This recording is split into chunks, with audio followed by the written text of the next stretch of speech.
क्या आपने कभी सोचा कि जब हम चलते हैं तो हम गिरते क्यों नहीं? किसी चीज़ को सरकाना होता है तो बहुत जोर क्यों लगाना पड़ता है? और कुछ चीज़ें ऐसी होती हैं, आप उन्हें सरफेस पर रखिए वो खुद ही एकदम से चल पड़ती हैं। इन सब के पीछे का रीज़न होता है फ्रिक्शन। आज हम इस वीडियो में फ्रिक्शन के बारे में ही पढ़ने जा रहे हैं। ये आपके क्लास 8 के चैप्टर फ्रिक्शन के बारे में वीडियो है। सबसे पहले चलिए हम देखते हैं कि फ्रिक्शन होता क्या है। What is friction?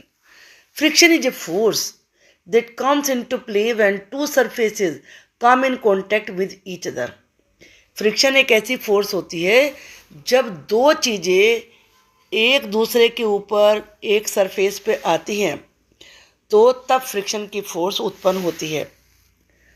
The frictional force or the force of friction acts in the opposite direction of the motion of the object. Friction बनता क्यों है? क्योंकि जो दो सरफेस हैं, एक तो जिसके ऊपर आपने रखा वो सरफेस हो गया, एक जो चीज़ आपने रखी उसका सरफेस हो गया, दोनों अपोजिट डायरेक्शन में काम करते हैं। The force of friction opposes the relative motion between the surfaces of two moving objects. जब आप इन ऑब्जेक्ट्स को थोड़ा सा हिलाना चाहते हैं, मूव करना चाहते हैं, तो फ्रिक्शन पैदा होता है। जब वो ऐसे रखे हुए हैं तो स्टैटिक फ्रिक्शन है उनके बीच में। पर आप देखेंगे तो पुश कर रहा है इसको, तो मोशन हो रहा है। और जो आप रेड एरो से देख रहे हैं ये अपोजिट डायरेक्शन में लग रहा है, जबकि जो मोशन है वो आप देख रहे हैं किस तरफ लग रहा है। एरो के पॉइंट से आप देख सकते हैं ना, लेकिन जो जिस जगह रखा हुआ है उस जगह दूसरी डायरेक्शन में लग रहा है, अपोजिट डायरेक्शन में। तो इसी वजह से किसी भी चीज़ को हटाने में हमें इतनी मेहनत करनी पड़ती है, क्योंकि तब जो फ्रिक्शन की फोर्स है वो वहाँ पर लगती है। Factors that can affect friction, वो कौन से फैक्टर हैं जो कि फ्रिक्शन को प्रभावित करते हैं? इस फिगर को बड़े ध्यान से आप देखिए। आप किसी भी जगह पे कोई भी चीज़ रखते हैं तो आपको पता नहीं चलता कि वो कितनी रफ है, लेकिन जो सर्कल में दिखाई गई है ना, ऐसे ये बिल्कुल रगड़ होती है, ऊबड़ खाबड़ होती है। और जो आपने चीज़ ऊपर रखी वो उसका सरफेस भी ऐसे होता है।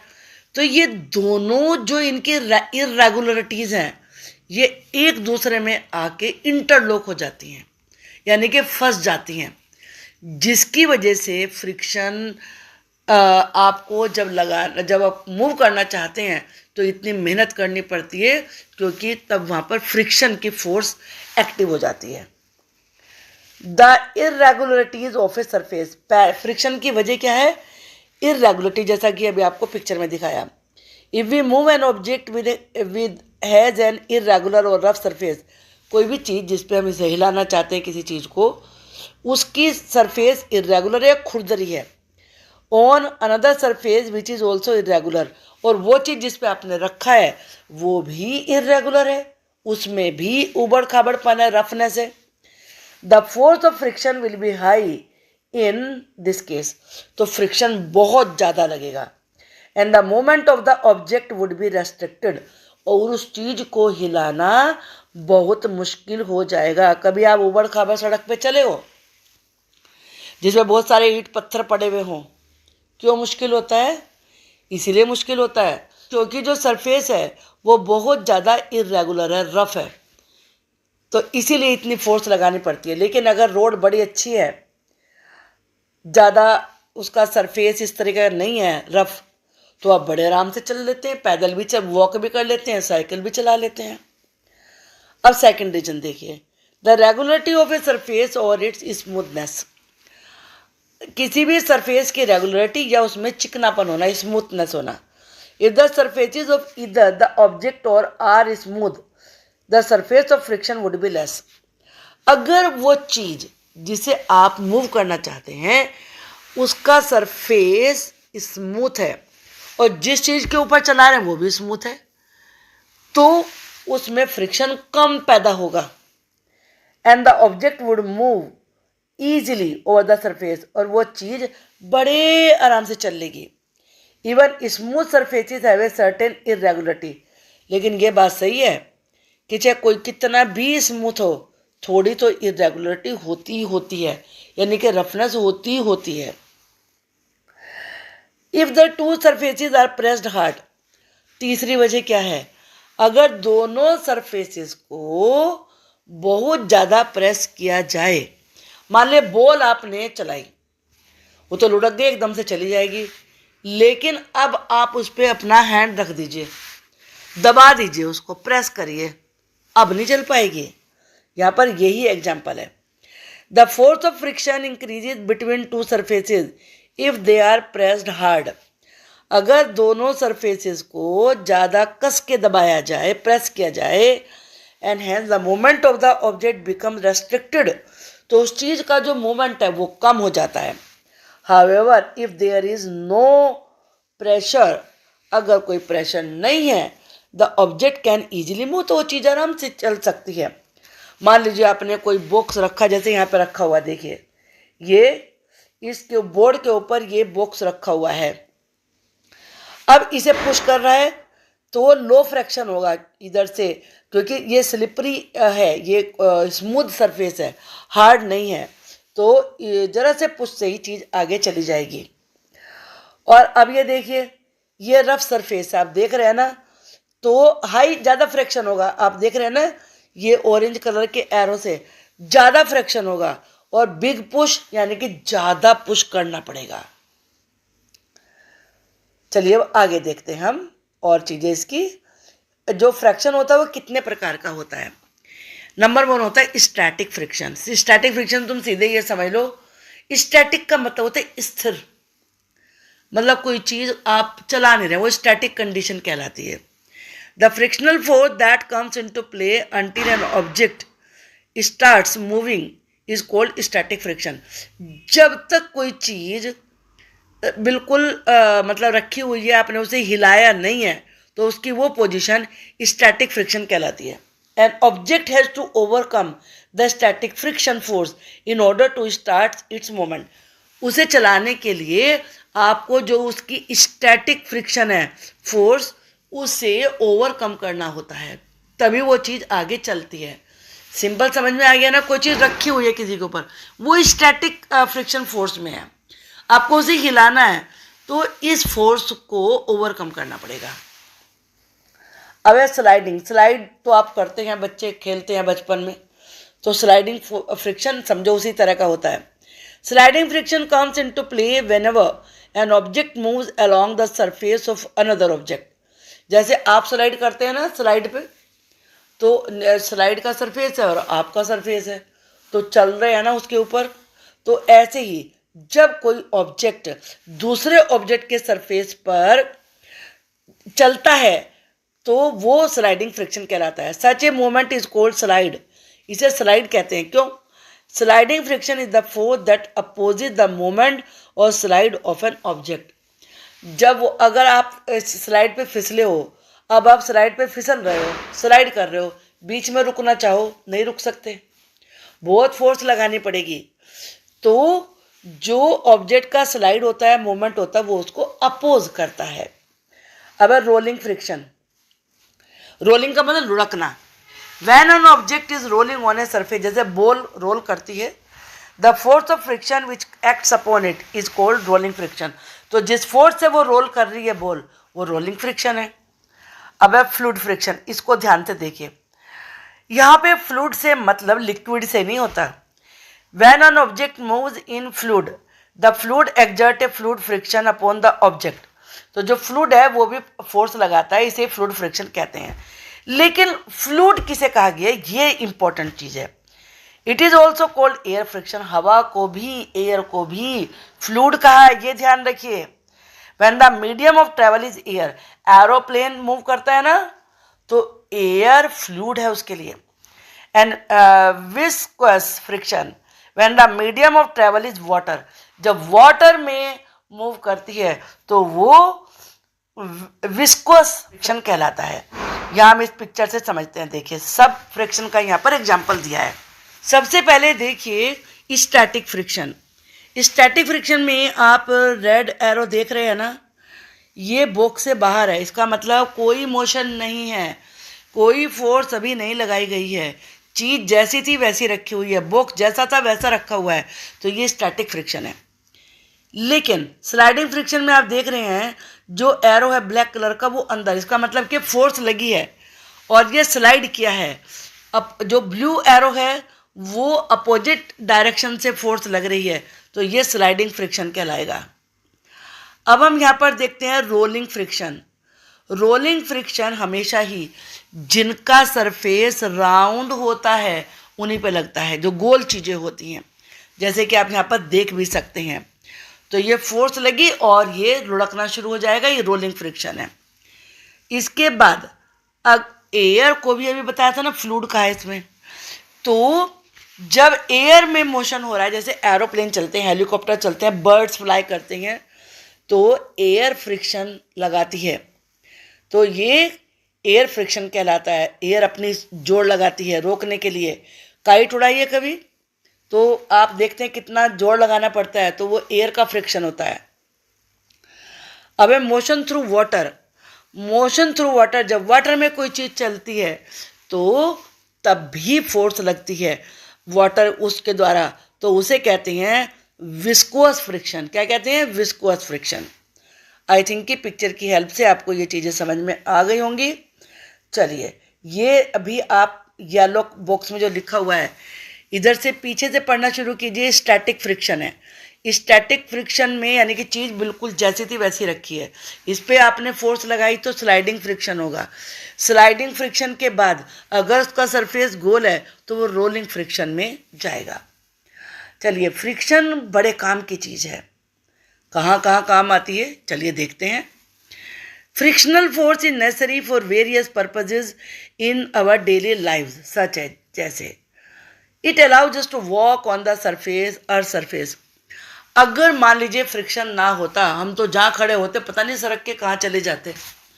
तो फ्रिक्शन की वजह से हम वॉक कर पाते, जिधर को मुड़ना चाहते हैं मुड़ पाते हैं। Next, it allows us to write with a pen on a surface और a paper.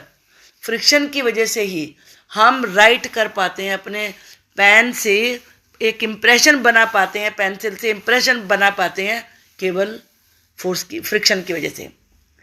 It allows us to fix a nail in the wall. दीवार में आपकी नेल ठुक जाती है, वहीं पे रहती है, वो भी फ्रिक्शन की वजह से, क्योंकि रफ सरफेस होता है और वो वहाँ जाके फिक्स हो जाता है, तो वो निकलती नहीं है फिर। A moving object would never be able to come to the state of rest without the frictional force. अगर कोई भी चलती हुई ऑब्जेक्ट है, चल रहा है, जब तक उस पर फोर्स नहीं लगेगी वो रुकेगी नहीं।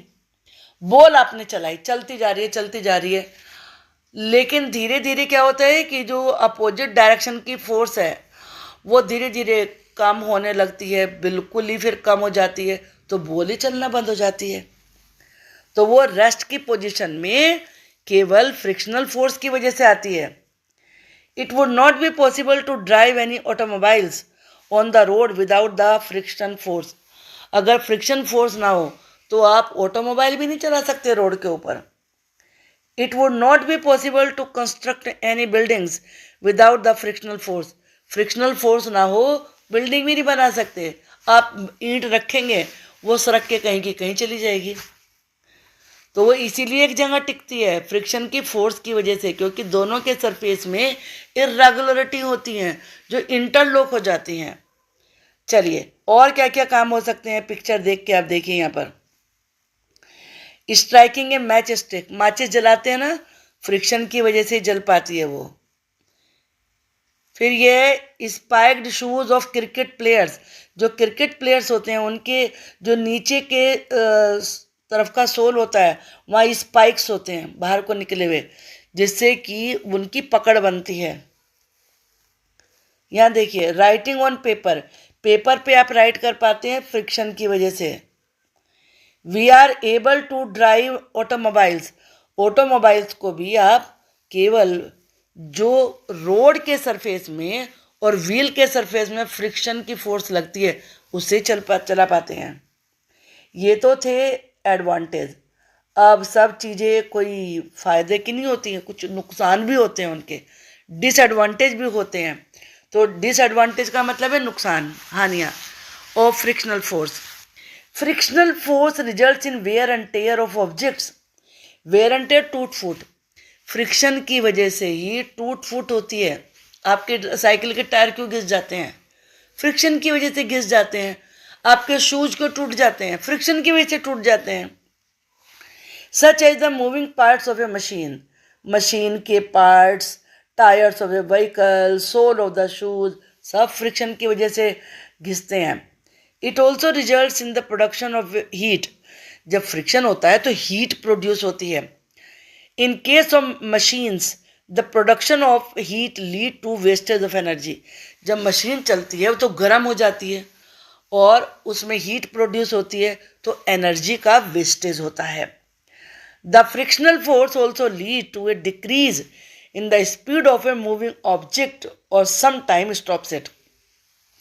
फ्रिक्शन की वजह से ही जो चीज़ मूव कर रही है उसकी स्पीड कम होती है और वो फिर कभी कभी तो रुक भी जाती है। It can lead to noise pollution in certain cases, और कभी कभी तो नॉइज पोल्यूशन भी होता है, उसमें साउंड प्रोड्यूस होती है। For instance aircraft produce loud sound due to the resistance of the air. Air जब अपना फोर्स लगाती है ना तो उससे साउंड पैदा होती है। चलिए कुछ पिक्चर की हेल्प से भी आप देखिए। More force is required to drive, drive करने के लिए ज़्यादा फोर्स की जरूरत पड़ती है। या तो रोड का सरफेस इरेगुलर हो, रफ हो, या तेज हवा चल रही हो, एयर अपना फोर्स लगाती है फिर। और देखिए wear and tear of materials, जो मटेरियल्स हैं आपके शू के सोल और टायर, ये सब घिस जाते हैं। किसकी वजह से? फ्रिक्शन की वजह से। कॉजेज फायर इन फॉरेस्ट, और इसी की वजह से फॉरेस्ट में फायर भी लग जाती है। Cause noise pollution, noise pollution भी होता है जब एरोप्लेन चलते हैं। चलिए अब आगे देखते हैं। हाउ कैन वी रिड्यूस और इंक्रीज फ्रिक्शन, फ्रिक्शन को हम कैसे कम कर सकते हैं या बढ़ा सकते हैं? पहले हम बढ़ाने की बात करेंगे। Increasing friction, sometimes we need to increase friction so as to avoid slipping of objects, कहीं स्लिप ना हो जाए किसी चीज़ पे। मान लीजिए आपके घर का जो सरफेस है या स्टेयर्स हैं बहुत ही स्लिपरी हैं, तो आप तो गिर जाएंगे एकदम से। तो तब क्या तरीके अपनाए जाते हैं? The sole of the shoes is grooved, आपने शूज देखे नीचे से देखना उन्हें पीछे की साइड से, तो उनमें ऊपर नीचे कुछ डिजाइन सा बना हुआ होता है, वो ग्रूव्स होते हैं, तो उन पर ग्रूव बनाए जाते हैं। So that the friction between our feet and ground increase, ताकि जमीन के बीच में और आपके पैर के बीच में फ्रिक्शन बढ़ जाए and we can walk safely, हम ठीक से चल सकें। कुछ लोग चप्पलें पहन के फिसल जाते हैं ना, क्योंकि उनकी जो चप्पल के नीचे, स्लीपर के नीचे ग्रूव्स होते हैं ना, वो सारे खत्म हो जाते हैं, तो इसलिए स्लिप हो जाते हैं। द टायर्स, टायर देखना आप, चाहे साइकिल के हों, कार के हों, उन पे भी ग्रूव्स बने हुए होते हैं। The tyres are treaded so that they can have a better grip over the ground and allow the smooth movement of the vehicles. Brake pads, brake pads होते हैं, आर यूज इन बाइक में लगते हैं to stop them suddenly from moving by increasing the amount of friction, कि कहीं ऐसा ना हो कि फ्रिक्शन के बढ़ने से वो चीज़ और ज़्यादा मतलब तेज़ी से अचानक से चलने लगे, तो उन्हें रोकने के लिए ब्रेक पैड्स लगाए जाते हैं। कबड्डी प्लेयर्स रब their hand with soil, kabaddi के खेल को देखा है कभी? खेलने से पहले वो अपने हाथों में ना मिट्टी लगाते हैं कुछ, उसको ताकि चिकनाहट खत्म हो जाए, नहीं तो जिसे वो पकड़ने जाएंगे वो तो फिसल जाएगा हाथ में से उनके। सोयल लगाते हैं which helps in increasing the friction, क्योंकि जब हाथ में मिट्टी लगी होती है तो सरफेस आपके हाथ का रफ हो जाएगा और आपकी ग्रिप ज़्यादा बढ़िया हो जाएगी between the hands and allows them to have an easy grip on the opponent. Gymnast, जो जिमनास्टिक करते हैं, also apply a coarse substance, वो भी को खुरदरा सबस्टेंस लगाते हैं, so that they can have a better grip due to the increase friction in their hands. अब आप देख रहे हैं टायर्स का यहाँ पर एक ये पिक्चर दिखाई गई है। इसमें आप देख रहे हैं कि कुछ ये डिज़ाइन बनाया हुआ है, पैटर्न्स टायर्स के सरफेस पे। किस लिए बनता है ये? ताकि रोड के सरफेस पे और टायर के सरफेस के बीच में ज़्यादा फ्रिक्शन हो जाए। ये आपके शूज़ के सोल्स हैं, नीचे ग्रूव्स बने हुए हैं ना, ये भी इसलिए ताकि अब स्लिप ना और फ्रिक्शन बन जाए इनमें।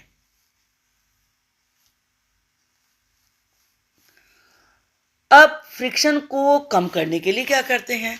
Reducing friction sometimes in order to have a smooth movement of an object.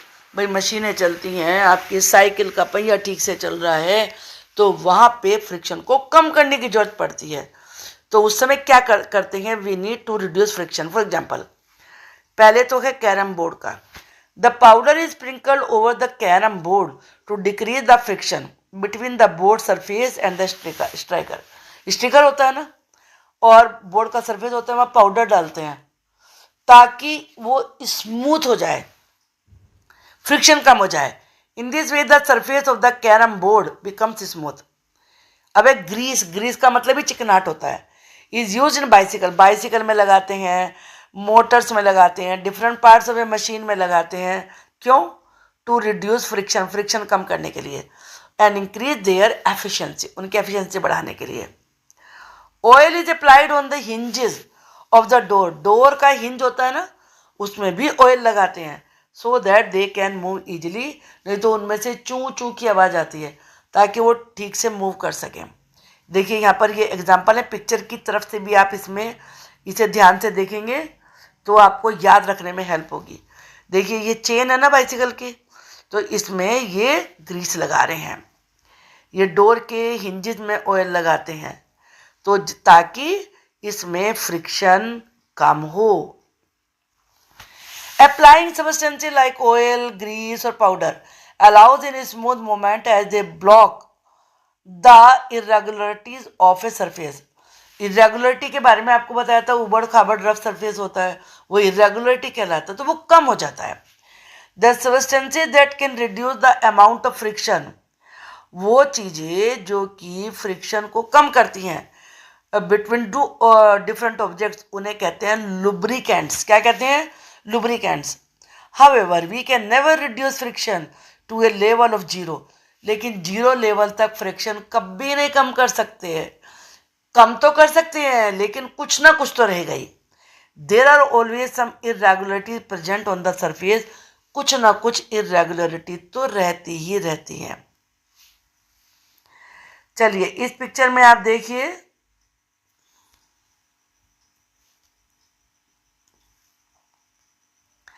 यहां पर ये मशीन में लुब्रिकेंट डाल रहे हैं। How wheels reduce friction. अब व्हील्स कैसे फ्रिक्शन को कम करते हैं? We know that when an object rolls over a surface, जब कोई चीज किसी सरफेस पे लुढ़कती है, रोल करती है, रोलिंग फ्रिक्शन पैदा होता है, विच resist it's motion on the surface, जिससे कि सरफेस के ऊपर उसका मोशन को वो रजिस्ट करता है। However, its magnitude is lesser than the static and sliding friction. लेकिन जो फ्रिक्शन की फोर्स है, जो उसका प्रभाव है, वो कम हो जाता है। Wheels are circulating objects. Wheel गोल चीजें होती हैं that turn around a centre point, जो एक सेंटर पॉइंट पे चलती हैं, बीच में सेंटर, उसकी चारों तरफ घूमती है। आप अपनी साइकिल के पहिए को देखिए, गाड़ी के कार के पहिए को देखिए, व्हील को देखिए। The wheel allows an object to roll over a surface. Wheels जो चीज़ उनके ऊपर रखी है उसे रोल करने में हेल्प करते हैं। Rather than allowing them to slide over the surface, slide नहीं होता, रोल करते हैं तब। This results in less friction, इससे फ्रिक्शन कम होता है। And hence easy movement of the object, और ऑब्जेक्ट का जो मूवमेंट है वो ईजी हो जाता है। Rolling friction is also use in the parts of the machine. Rolling friction मशीनों के पार्ट्स में भी यूज होता है, दैट आर मूविंग कंटिन्यूसली, जो लगातार चलती रहती हैं। In this way the sliding friction is removed with the help of rolling friction. Rolling friction की हेल्प से स्लाइडिंग फ्रिक्शन को कम करते हैं। And therefore the adverse effect of friction such as production of heat or wear and tear of the mechanical parts are also reduced. उसका फ़ायदा क्या होता है? उसका फ़ायदा ये होता है कि तो हीट पैदा नहीं होती, फ्रिक्शन कम होगा तो हीट ज़्यादा नहीं पैदा होगी. वेयर एंड टेयर, टूट फूट, जब फ्रिक्शन कम होगा तो टूट फूट भी कम होगी, तो मशीनरी टूटती फूटती कम है. For instance, ball bearings are being used in fans and bicycles to reduce friction. ये पिक्चर आप यहाँ पे देख सकते हैं. ये देखिए, ये बीच में आप देख रहे हैं ना, बॉल बॉल बनी हुई है, ये बॉल बेयरिंग है, ये चलते हैं.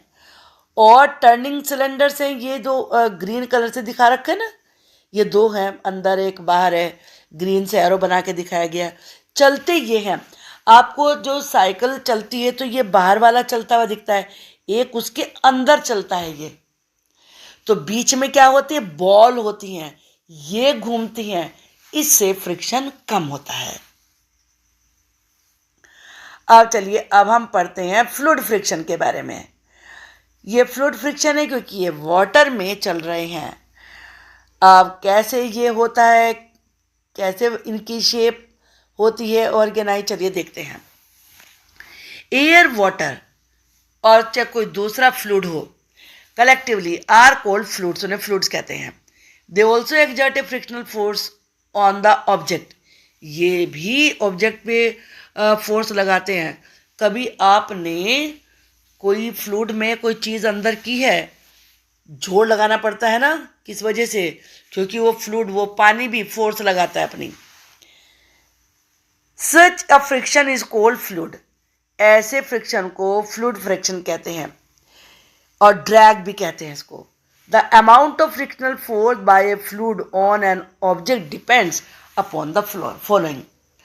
अब कितना फ्रिक्शनल फोर्स पैदा होगी फ्लूइड के द्वारा, ये कुछ चीज़ें हैं, उन पे डिपेंड करती है. Number 1, the speed of the object with respect to the fluid. यानी कि कोई चीज़ जो अंदर जा रही है उसमें फ्लूइड में, उसकी स्पीड कितनी है. और दूसरे, the nature of the fluid. Fluid कैसा है, थिक है या बहुत ही ज़्यादा मतलब थिन है. उसकी विस्कोसिटी, विस्कोसिटी का मतलब होता है चिपचिपापन. और tendency to resist the flow, और वो फ्लो को कितना रोक पा रहा है, इन चीज़ों पर डिपेंड करती है. आप कोई गाढ़ी चीज़ में कुछ घुसाइए, ज़्यादा फोर्स लगानी पड़ेगी. जो ज़्यादा थिन है उसमें घुसाइए, एकदम से घुस जाएगी. तो वो नेचर कैसा है फ्लूइड का, इस पर डिपेंड करता है. फिर तीसरा है, जो चीज़ आप फ्लूइड में डाल रहे हैं उसकी शेप कैसी है. Fluid friction comprises internal and external friction. दो फ्रिक्शन होते हैं इसमें. Fluids comprise of internal friction that occurs when between the molecules of a liquid as they are also in motion. जो इंटरनल फ्रिक्शन होता है वो फ्लूइड के, liquid के मॉलिक्यूल्स में होता है.